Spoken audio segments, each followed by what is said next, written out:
ओम साई राम। बोलो साईनाथ महाराज की जय।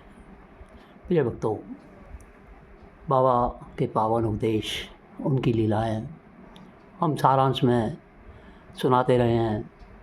आपसे अनुरोध है कि चैनल को सब्सक्राइब करें, लाइक और शेयर करें और साई नाम की अमृत गंगा में निरंतर डुबकी लगाते रहें। गुरु की महिमा अगाध है। गुरु ही मानव रूप धरते हैं और भक्त के कल्याणार्थ पृथ्वी पर अवतरित होकर वह स्वयं त्रिमूर्ति भगवान है। गुरु की कृपा ही सारे कष्ट मिटा देती है। गुरु की कृपा ही भवसागर से पार करवाती है। गुरु की कृपा ही आध्यात्म का पाठ पढ़ाकर मुक्ति के मार्ग पर बढ़ाती है। और गुरु की ही कृपा इस पथ पर आने वाली हर बाधा को निर्मूल कर अपने प्यारे भक्त को मोक्ष का दर्शन करवाती है। गुरु ही अंधकार में प्रकाश की किरण है और गुरु ही भौतिकता को लांघते हुए आध्यात्म की बौछार करने वाले अद्भुत रत्न हैं। गुरु ही हमें परमात्मा से मिलवाते हैं। गुरु ही आत्मा से अपनी सच्ची पहचान करवाते हैं। गुरु ही हमारे कर्मों की होड़ में भी हमारे कई नियामतें बख्शीशें हमें देते हैं। गुरु ही हाथ पकड़कर हमें माया के दलदल से उबार कर भक्ति, प्रेम, वैराग्य, शांति के पथ पर बढ़ाते हैं। गुरु ही हमसे कई ग्रंथों का पठन भी करवाते हैं और गुरु ही उसका अर्थ भी समझाकर अज्ञान के अंधकार को मिटाते हैं। गुरु ही हमें धार्मिकता की चाह भरते हैं। गुरु ही ग्रंथों और लीलाओं के माध्यम से इस चाह को और आगे बढ़ाते हैं। साईनाथ महाराज अपने भक्तों को भक्ति के मार्ग पर डालने के लिए नए नए तरीके अपनाया करते थे। हर भक्त के लिए कोई नायाब तरीका, फिर भी हर एक के लिए सदा कुछ ना कुछ अलग और विरला ही होता था। किसी का तो 7 दिन का पठन ही रंग लाया, तो किसी की 7 वर्ष की तपस्या ने इन 7 दिनों के पठन को माध्यम बना अपना जीवन सफल बनाया। गुरु की कृपा हमें प्रगति के मार्ग पर डाल हमारा उत्थान कर सकती है और वह हमें सत्य प्रदान करती है जो हमारी सोच, समझ, कल्पना के कहीं ऊपर और परे है। हम तो सामने दृष्टिगोचर हो रहा गुड़ का टुकड़ा ही चाहते हैं, पर गुरु तो हमें उस गुड़ की मूल प्रकृति और उसकी मिठास की असली पहचान सहज में ही करवा देते हैं। जब गुरु कृपा होती है तो भक्त भव तर जाता है, अपना सच्चे गंतव्य स्थान पाता है। संसार में रहकर कर्म करता हुआ भी गुरु चरणों में विलीन हो, गुरु प्रेम से सराबोर हो, गुरु कृपा की छत्र छाया में गुरु पद तक पहुँच गुरु के ही अस्तित्व में विलीन हो, गुरु का सम्मान एकत्र मोक्ष का हकदार बन जाता है। जब हम कहते हैं कि हमने गुरु कृपा पाई है तो इसका सत्य अर्थ यह है कि जन्म मरण की गुत्थी को खोल कर्मों के चक्रव्यूह से हमने गुरु के श्री चरणों में स्थान पा लिया है और वहीं पर मुक्ति का अधिकारी बने हैं। यही हेमाड पंत जी के साथ भी हुआ था, क्योंकि उनके सुकर्म, भक्ति, प्रेम, समर्पण जब रंग लाए तभी तो साईं ने उन पर दया करी और उन्होंने श्यामा के पास भेजकर दक्षिणा लाने की आड़ में उन्हें गुरु की गुप्त मूक छिपी हुई कृपा से परिचित करवाया और उनकी भक्ति की नैया पर स्वयं सवार हो उन्हें गुरु कृपा रूपी सत्य से परिचित कर उनके मन की दुविधा सुलझाई। गुरु के कर स्पर्श से प्राप्त जो ग्रंथ हमने पाए वह गुरु के वाक्य ही मान यदि हम अपने जीवन में अपनाएं तो हम गुरु कृपा के अधिकारी बन जाते हैं और धार्मिक ग्रंथों के पठन से भी हम भव तर जाते हैं। जब साठे नामक भक्त शिरडी में आए थे और वह गुरु चरित्र का पारायण कर रहे थे, तब बाबा उनके स्वप्न में आए और उन्हें इस चरित्र में से कुछ समझाया। यह देखकर यह सरल हृदय भक्त कुछ असमंजस में पड़ गए और वह जानने को अति उत्सुक थे कि इस दृष्टांत द्वारा बाबा उससे क्या कहना चाहते हैं। तब बाबा ने कहा, गुरुचरित्र का एक और सप्ताह का पारायण करो। और वह उन्हें बहुत ही लाभप्रद सिद्ध हो जाएगा और भक्तिमय पथ उनके उत्थान में सहायक होगा।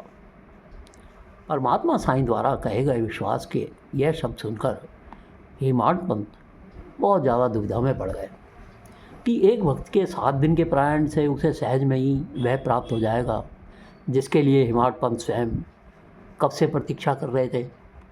उनके मन की व्यग्रता को शांत करने हेतु बाबा ने उन्हें श्यामा के पास भेज दिया और उनसे दक्षिणा लाने के लिए कहा। इसी कार्य की आड़ में वास्तव में गुरु कृपा हुई थी, जो स्वयं कोई इस प्रेममयी भक्त हेमाड पंत पर उड़ेलने वाले थे। बाबा को सभी भक्त प्रिय थे और सभी अपने ही अलग नए विरले अंदाज में उनकी कृपा पाया करते थे, जैसी बाबा उसकी रचना करते थे। परंतु श्यामा बहुत खास थे, उनका स्थान ही अलग था। मानो वह भक्तों के लिए बाबा तक पहुंच पाने का एक साधन थे और एक माध्यम बाबा के संदेश आदेश सभी भक्तों तक पहुंचाने का। ऐसा लगता था श्यामा बाबा के वाहन थे, जैसे भगवान शिव के वाहन नंदी हैं। जब किसी भक्त को भेजा गया श्यामा के पास दक्षिणा लाने हेतु उनसे वार्तालाप कर कुछ पाने को, तो यह बात दृढ़ता से मान लो कि वह भक्त तर गया। अपनी दुविधा को पार करता हुआ वह परमात्मा साईं की कृपा का अधिकारी बन गया। यही खेल हमारे कृपालु साईं ने हेमाड पंत के साथ रचा था। श्यामा के पास भेज सर्वप्रथम तो उन्होंने हेमाड पंत को यह पाठ पूर्ण करवाया जो वे प्रतिदिन करते थे, परंतु उस रोज़ किसी कारणवश वह अधूरा रह छूट गया था। इससे बाबा ने हम सबको यह समझाया कि धार्मिक ग्रंथ का पारायण पठन पाठन ही हमें ज्ञान की राह पर बढ़ाता है। इन्हीं ग्रंथों का नित्य पठन श्रवण हम में सद्गुणों के बीज बोकर हमारी कुप्रवृत्तियाँ कलुचित विचारों का दमन कर हमें परमात्मा की ओर बढ़ा देता है, कदमों में तेजी, चुस्ती और स्फूर्ति लाता है। यदि परमात्मा के पथ पर अग्रसर होने की लालसा है, उन्हें पाने की अभिलाषा है, तो धार्मिक ग्रंथों का नित्य श्रवण करो, उसमें दी गई शिक्षा को अपने जीवन में उतारने का प्रयास करो और उसमें बसी अपनी गुरुवाणी को जीवन का मूल्य स्तंभ बनाकर जीवन की डगर पर आगे बढ़ते रहो। साईनाथ महाराज अपने द्वारा अपनाए गए तरीके, लीलाएं विभिन्न थी और भिन्न भिन्न प्रकार की थी। हर बार अपने भक्तों में विश्वास दृढ़ करने का या भरने का एक नया तरीका अपनाया करते थे। किसी को प्यार से, किसी को डांट कर, किसी को साफ स्पष्ट शब्दों में, तो किसी को घुमा फिरा कर, किसी को 7 दिन के पारायण से, तो किसी को श्यामा से दक्षिणा लाने की आड़ में, तो अन्य किसी चमत्कार के माध्यम से। तरीके बहुत सारे थे और विरले थे, पर इन सब का उद्देश्य एक ही था, अपने भक्तों का उत्थान, उनका परित्राण।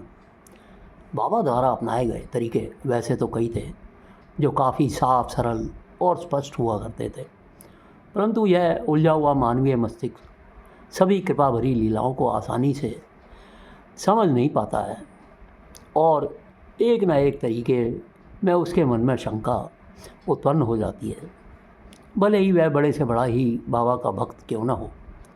बाबा के प्रेममयी दीवाने भक्त होने के कारण यह संशय, यह अति तीव्र गति से कार्य करने वाली माया की शाखाएं जो हमारे मन तथा बुद्धि पर राज करती है, बहुत आसानी से, सुंदरता से और प्रेम पूर्वक रूप से शांत कर दी जाती। हमारे लाजवाब साईनाथ महाराज परमेश्वर भक्त इन संशयों को लांघता हुआ पुनः प्रेम भक्ति शक्ति के मार्ग पर अनुसरण करने लगता और अपनी सच्ची मंजिल साईनाथ तक पहुंच जाता। जब भी संशय ने भक्तों को घेरा तो बाबा ने प्रेम से अपना हाथ उनके संशयी मस्तक पर फेरा। जब भी भक्ति पथ पर बढ़ रहे भक्त को माया ने गिराना चाहा, तभी साईं ने प्रेममयी हाथ से हमें थाम लिया और अपने भक्तिमय पथ पर पुनः अग्रसर करके सही राह दिखाई। अपने प्यारे भक्त को माया से भ्रमित करने वाले संशयों और दुविधाओं से आगे बढ़ा, उन्हें सच्चाई से परिचित करवाते हुए भक्ति की ओर मोड़ दिया। संशय रूपी घाव को अपने प्रेम का मरहम आसानी से सरलता से पुनः अपने आनंद से भरकर सही पथ से जोड़ दिया। बाबा अपनी लीलाओं के द्वारा बार बार क्या समझाते हैं? स्वयं अपने जीवन की तुलना कभी किसी और से मत करो। इस ओर ध्यान मत दो कि प्रभु किसको क्या दे रहे हैं। अभी तो अपनी माला के मोती गिनो और उन्हीं की दिव्यता की चमक के सहारे अपने उत्थान का रास्ता चुनो। बाबा ने कहा, मैं हर एक का भाग्य विधाता हूँ। जो किसी और को बख्शा उसे अपने रोष का कारण मत बनाओ, अपितु जो मैं तुम्हें दूंगा उसे संजो कर रखो, समेटो और दिल में समा लेने के उपरांत उसकी महक, उसकी दमक मेरे अन्य रूपों में बिखेरते हुए मेरे और करीब आ जाओ। अन्य किसी को जो नियामत बख्शी उससे यह सीखो और समझो और तभी आगे बढ़ो। परंतु फिर भी हम तो मानव ही हैं और हमें जो कुछ मिल जाए हम और उससे ज़्यादा बटोरना चाहते हैं। बाबा बहुत दयालु हैं, क्योंकि वे तो अपनी कृपा सभी पर समान रूप से बिखेरते हैं। कुछ को इस कृपा को अच्छी तरह बटोर समेट कर खुश हो जाते हैं, परंतु कुछ अचंभित रहकर उसे गंवा बैठते हैं। हमारे बाबा तो अद्भुत हैं और निराले हैं, और वे बटोर कर शुक्र मनाने वालों से भी प्यार करते हैं, और जो कोई उनकी कृपा को गंवा देते हैं, बाबा उन्हें भी तत्काल ही उस कृपा की महानता, उसके हर्ष का एहसास करवा देते हैं, ताकि वे उसे समेट पाएँ, आनंदित हों और भक्ति के पथ पर आगे बढ़ें। साईनाथ महाराज अपने भक्तों को कभी मुश्किल में नहीं पड़ने देते, संशय से कभी घिरने नहीं देते, और भक्ति को कभी घटने नहीं देते, और भक्त को तो कभी अपने समर्पण प्रेम भक्ति से हटने भी नहीं देते। जब भक्त हेमाड पंत जैसा हो तो संशय एक क्षण का भी भारी हो जाता है, तभी तो उसे तारने सही राह पर लाने की तत्काल बाबा ने पूरी तैयारी कर दी। सारा स्वांग यह रचा था हेमाड पंत पर कृपा बरसाने के लिए। वृद्ध स्त्री की कथा, साठे का एक सप्ताह का पारायण और साधन दामोलकर को उनकी सच्ची पहचान करवाने हेतु, यह बतलाने के लिए कि कितना ध्यान था साईं को उनका, उनकी हर सोच हर विचार का भान साईं को था।